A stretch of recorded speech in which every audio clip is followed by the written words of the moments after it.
Bom dia, pessoal. Tudo bem com vocês? Beleza? Nós aí novamente. Vamos gravar agora o conteúdo de matemática, tá? Então, lá na página 16, vamos falar sobre as projeções ortogonais e as suas respectivas distâncias, né? Então, projeção vai ser como se fosse aí uma sombra, né? Vamos pensar assim, como se fosse uma sombra, um espelho, né? E ortogonal é no mesmo plano. Vamos entender aqui, ó. Projeção ortogonal de um ponto do espaço sobre um plano alfa é o ponto no qual a reta que passa pelo ponto P e que é perpendicular a essa projeção. Quando eu falar ortogonal, nada mais era um conceito de 90 graus, perpendicular. Então, isso aqui é uma reta ortogonal, tá vendo? Aqui eu tenho o plano, tá? Esse é o plano e aqui eu tenho a reta que atravessa o plano, tá? Então, na figura abaixo, a reta R passa pelo ponto P e ela é perpendicular, ó, perpendicular ao plano alfa. Muito bem. Como se fosse uma espada, um palito perfurando uma folha de papel. A projeção ortogonal, ou seja, projeções ó, de 90 graus, tá? De uma figura sobre um plano é formada pelas projeções de cada um de seus pontos. Então, olha só. É como se eu tivesse aqui, ó, um triângulo e ele faz uma sombra. Essa sombra me dá um novo triângulo, tá bom? E pontos desse aqui é conhecido como vértice, ó. Vértice A, vértice B, vértice C, formam um ângulo de 90 graus. Beleza? Bom, projeção ortogonal de um segmento de reta sobre o plano, tá? Vamos agora analisar as projeções ortogonais, o seu segmento de reta no plano aí, né? A projeção ortogonal AB sobre o plano paralelo, segmento A', B'. Então, isso aqui, ó, quando falar igual, ó, AB é igual a linha B', A, B, a linha B'. É igualdade, tá vendo? A projeção, a sombra, tá? Vai projetar aí igualzinho. Então, do mesmo jeito, a mesma distância que eu tenho do ponto A até o ponto B, eu tenho que ter de A', B'. Muito bem. Então, por favor, fazer a leitura aí, né? Projeção ortogonal de uma reta sobre os planos, né? Então, aqui eu tenho uma projeção ortogonal, lembrando que ortogonal é tudo que envolve 90 graus, que é perpendicular, né? De uma reta sobre o plano, pode ser uma reta ou um ponto. Quando a reta não é perpendicular ao plano, a projeção ortogonal passa a sua reta. Então, nós temos aqui, ó, esse cruzamento, tá? Do vértice P aqui, reta S e reta T. Ortogonal novamente, lembrando que vocês vão ler isso daí, né? Muito bem. Agora vai trazer figuras, tá? Então, olha só. Quando eu falo no estudo de plano, né? O objetivo principal é nós chegarmos ao conceito de figuras, né? Nós vamos ver que daqui a pouco, na próxima unidade, nós vamos falar sobre figura espacial. Então, ó, qual é a distância entre o ponto A e B, entre o ponto A e o ponto B, ele quer isso aqui, ó, está em vermelho, da figura ao lado? Essa é uma pergunta fácil de responder, pois é simplesmente a medida do segmento de reta, AB, ó, segmento de reta, onde começa e onde termina. Indicamos a distância A', B'. No paralelepípedo, lembrando o que é paralelepípedo? É uma figura formada por linhas paralelas, tá? Da figura, observe o vértice A e B e C para calcular a distância D entre o ponto A e B a uma distância A e C. Então, vamos facilitar isso aqui, ó. Eu tenho uma caixa, né, formada um paralelepípedo. Eu tenho aqui 2 centímetros por 3, então vértice A, vértice B, vértice C. Vai ter a distância, que é esse segmento de reta de A até B, e a distância, Dzinho, né? E a distância Dzão, que é de A até C. Esse corte aqui. 6 centímetros, 2 centímetros e 3. O que nós vamos fazer? Como eu tenho retas ortogonais, ou seja, ângulos de 90 graus, toda vez que tiver ângulo de 90 graus, eu vou utilizar o teorema de Pitágoras. Quadrado da hipotenusa é a soma do quadrado de seus catetos. Então, para eu achar essa distância aqui, ó, então é sabido que isso aqui vale 3, né? Aqui também vale 3. Esse pedacinho é 2, esse pedacinho também é 2. Então, aqui vale quanto? 6. Então, o que ele fez? Aplicou Pitágoras, tá vendo? 2 ao quadrado mais 6 ao quadrado, tá? Então, chegou o Dzinho, que é 2 raiz de 10. Aí, vamos achar o Dzão. Então, se aqui é Dzinho, o Dzão vai formar outro triângulo retângulo aqui, ó, tá? Então, 2 mais 3 ao quadrado e assim sucessivamente. Aqui, ele coloca 6 ao quadrado mais 3 ao quadrado para você não precisar usar essa raiz aqui, ó. Na verdade, complica, nem há necessidade, ó. 2 ao quadrado mais 6 ao quadrado, ó, ele põe aqui, ó. 2 ao quadrado, 6 ao quadrado. Tá vendo? Mas você poderia pôr quem? 2 raiz de 10, que vai dar o mesmo valor, tá bom? Depois faz essa leitura aí da teoria, né? São só complementos teóricos aí. A apostila de vocês está na corzinha verde, tá? Que vai falar assim, ó. Distância de um ponto a uma reta. Então, você pega uma reta R, lembrando que reta é letra minúscula, tá? Um ponto P, reta R, ponto P. P maiúsculo, reta R, né? E o ângulo de 90 graus, certo? Depois, pode ser em qualquer lugar. Nesse caso, ó, é um ponto que está bem alinhado com a reta. Por isso que formou um ângulo de 90 graus aqui. Distância de um ponto a um plano. Então, você pega um plano, né? Lembrando que esse plano pode ser quadrado, nesse caso, for um losango. Né?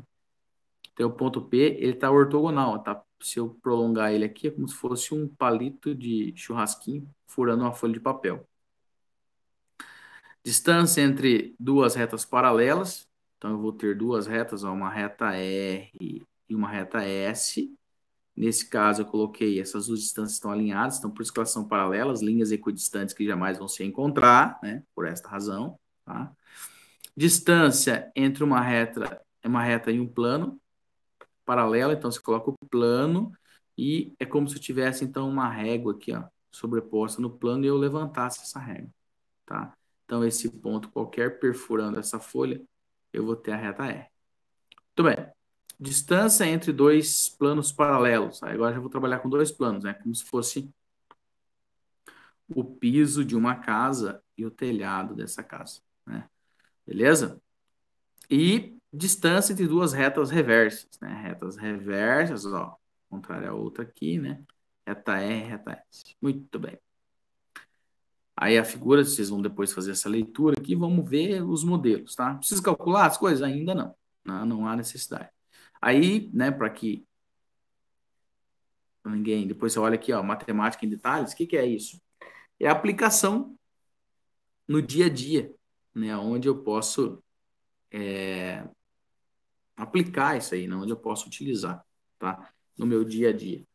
Posso utilizar em motores, em engrenagens, chaves, tá? A formação de uma chave sextavada, por exemplo, chave Phillips, aqui uma engrenagem de um câmbio, tá? Então tem vários modelinhos aí na parte de engenharia, mecânica, engenharia, quem for fazer arquitetura e tudo vai usar esses tipos de cálculos aí, beleza?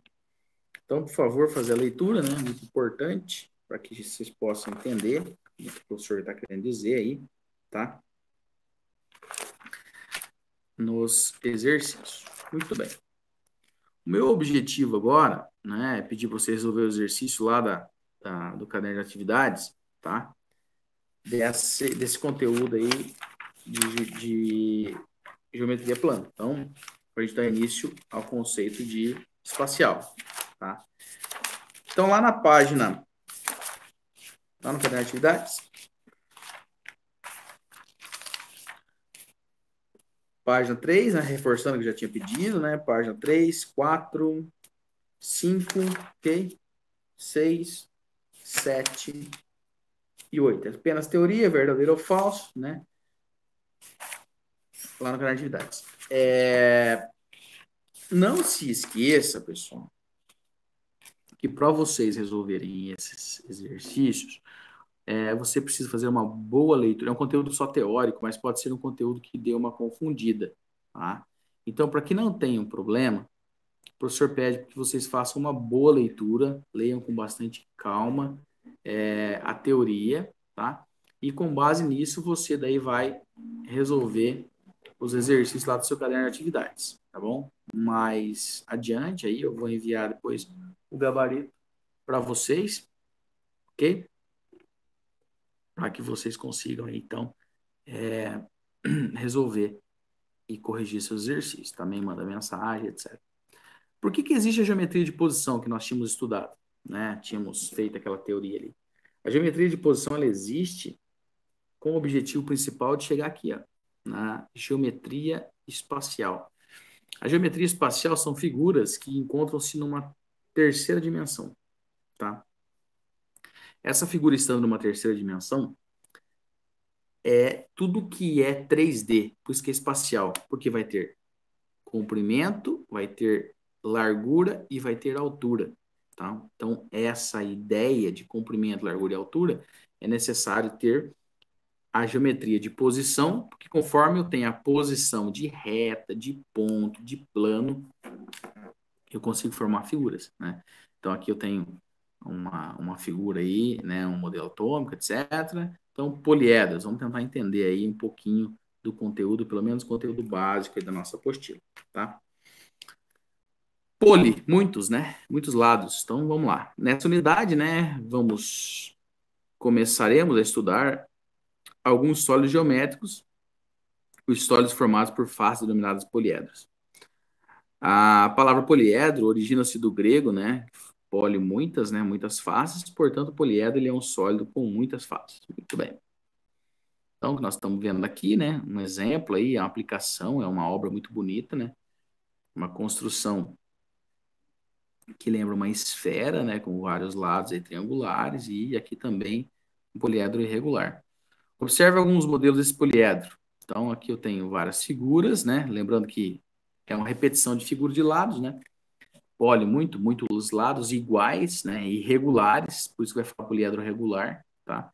E aí, a partir do momento que eu tenho 3D, eu posso ter uma figura planificada e essa figura agora deixa dessa planificação para ter a terceira dimensão. Então, olha que interessante aqui, ó. Um poliedro é a união de determinada quantidade de polígonos que satisfazem as seguintes condições. Cada lado de um polígono também é lado de exatamente outro polígono. Então, o lado de um é o lado de outro, tá? A intersecção de dois polígonos é um lado comum ou um vértice ou é vazia. Sempre é possível ir de um ponto a outro em uma face, tá? Então, vamos ver aqui, ó, alguns modelos. Assim, as figuras a seguir não apresentam poliedros. Por quê? Vou dar um exemplo muito simples. Se imagina eu pegando um lápis ou a ponta do mouse aqui, ó, e eu prolongando isso aqui. Se o professor prolongar, ó, e essa reta que eu acabei de fazer, ela não se encontra no meio das figuras. Tá vendo? Ela sai fora.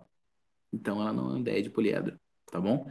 Então, aqui eu tenho um polígono, né? Mas não é um poliedro porque não tem uma regularidade, tá vendo? Tá fora. Diferente desse. Qualquer lugar que eu traçar uma reta aqui, ó,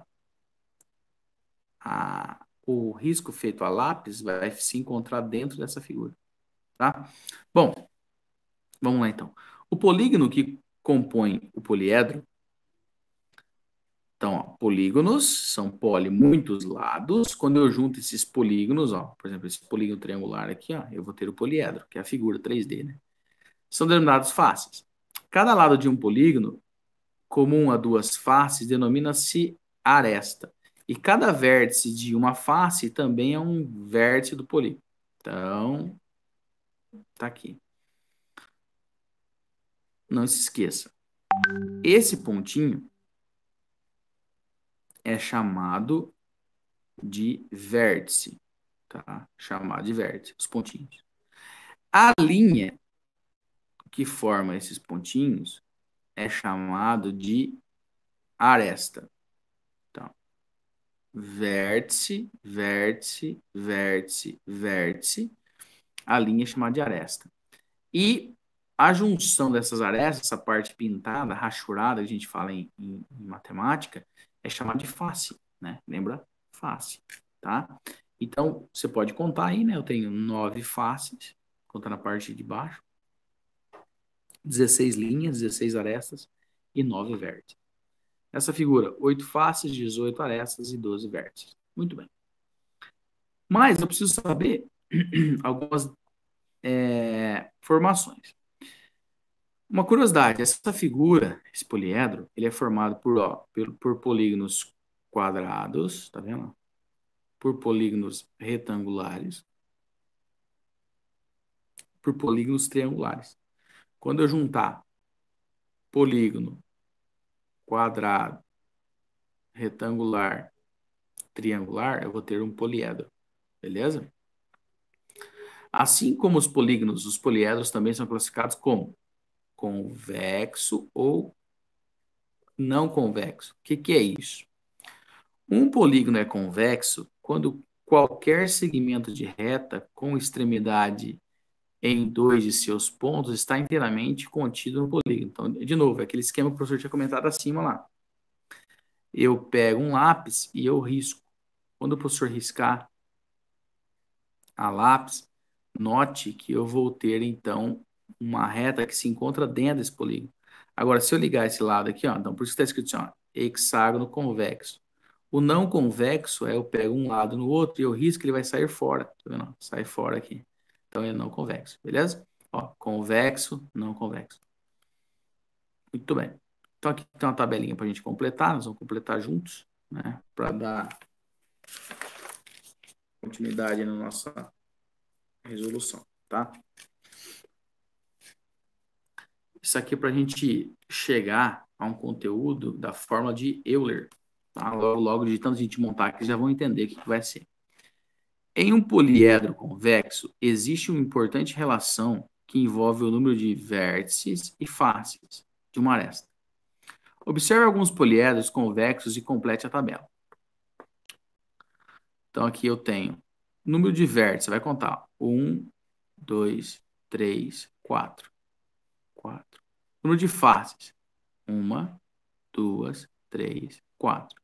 Número de arestas, linha. 1, 2, 3, 4, 5, 6. Tudo bem. Próximo. Número de vértices. 1, 2, 3, 4, 5, 6. Número de faces. 1, 2, 3, 4, 5. Número de aresta. Linha. 1, 2, 3, 4, 5, 6, 7, 8, 9. Tá. Próximo. E assim por diante. Vocês vão fazer em casa, vai dar 8, 8, 8, 6, 12, 6, 8, 12, 10, 7, 15. Tá? Vocês vão fazer em casa, completar bonitinho. Para cada poliedro, compare a soma do número de vértices e de faces com o número de arestas. Vamos ver? Vértice e face. Ó. Vértice mais faces com o número de arestas. Vértice mais face com o número de arestas. Vértice mais face com o número de arestas. O que eu estou observando? Eu já achei uma relação aqui, galera. Se eu somar vértice mais face e diminuir 2, ó. 4 mais 4, 8. 8 menos 2, 6. 6 mais 5, 11. 11 menos 2, 9. 8 mais 6, 14. 14 menos 6, 12. 6 mais 8, 14. 14 menos 2, 12. 10 mais 7, 17. 17 menos 2, 15. Achei uma relação. Então, se eu falar que eu tenho vértice mais face igual aresta mais 2, por que que a apostila trouxe assim? Porque nós já tínhamos identificado que eu pego o vértice mais a face e eu diminuo 2, eu vou ter aresta. Então, olha só. Se eu tenho vértice mais face menos 2 igual a aresta. Então, você pega esse 2 que está mais e passa menos. E pode até por um parênteses aqui, ó. Então, ficou assim, ó. Que vértice mais face menos 2 vai dar aresta. Pronto. Consequentemente, eu cheguei à forma, tá? Bem facinho. Aí, depois eles vão ler aqui quem foi Euler e tal, né? Quais foram os objetivos principais, o que ele fez, interessante e tal. Então, vou chegar a essa figura aqui. 29 vértices mais 14 faces. Tá? E 36 arestas. Então, se eu pegar 24 mais 16 Dá 38 menos 2, 36 arestas. E assim sucessivamente, tá? Isso aqui é um exemplo, na hora que vocês forem ler, né? De planificação. Nesse cima aqui, você fala, professor, mas isso aqui não deu certo. Não deu certo porque é uma figura oca, tá vendo? Não é regular, tá? Então, uma figura oca não vai dar certo. Só vai dar certo para figuras sólidas. A relação de Euler não é verificada nesse exemplo aqui. Observe o seguinte poliedro formado por 6 faces quadrangulares. Vamos ver se tem 6 faces quadrangulares. 1, 2, 3, 4, 5, 6. Ótimo. 8 triangulares. 1, 2, 3, 4, 5, 6, 7, 8. A sua planificação fica assim. Então, a gente pega isso aqui, descola, abre ele. Tá. Se desmontarmos o poliedro e considerarmos separadamente todas as faces, qual será o número total de lados do polígono? Então, vamos ver. Como são 8 triângulos e 6 quadriláteros, temos. Olha só que conta foi feita aqui. Ó. O triângulo possui quantos lados? 3. Então, por isso que eu tenho. Se eu tenho... E o lado, nesse caso, é chamado de aresta, né, pessoal? Então, se eu tenho... Se um triângulo tem 3 lados, eu tenho 8, então 3 vezes 8, tá? 24. E quadrado, quadrado tem 4 lados, 4 vezes 6. 4 vezes 6, 24. Então, 24 dos triângulos com mais 24 dos quadriláteros, eu vou ter 48 lados. Ok? Olha que interessante isso daí. Sabemos que cada aresta do poliedro é lado comum de exatamente 2 polígonos. Qual é o número de arestas do poliedro? Então, ó, para determinarmos o número de arestas, né, basta dividir o número total de lados do polígono por 2, ou seja, 48 por 2 dá 4. Aí alguém fala assim para mim, professor, por que 2? Muito simples. Você imagina que eu tenho 2 triângulos. Aqui eu tenho um triângulo, né? E aqui eu tenho um triângulo. Se eu pegar um triângulo e encostar um no outro, significa que um lado do triângulo, ou melhor, uma aresta do triângulo, vai ser a aresta do outro também. Por isso que eu tenho duas figuras que dividem o mesmo lado. Quando eu planifico, eu separo elas, eu tenho elas separadamente. Muito bem, eu tenho um triângulo e tenho outro triângulo. Quando eu junto esses triângulos, eu passo uma cola nos lados deles, eu encosto, eles vão dividir, eles vão compartilhar, certo?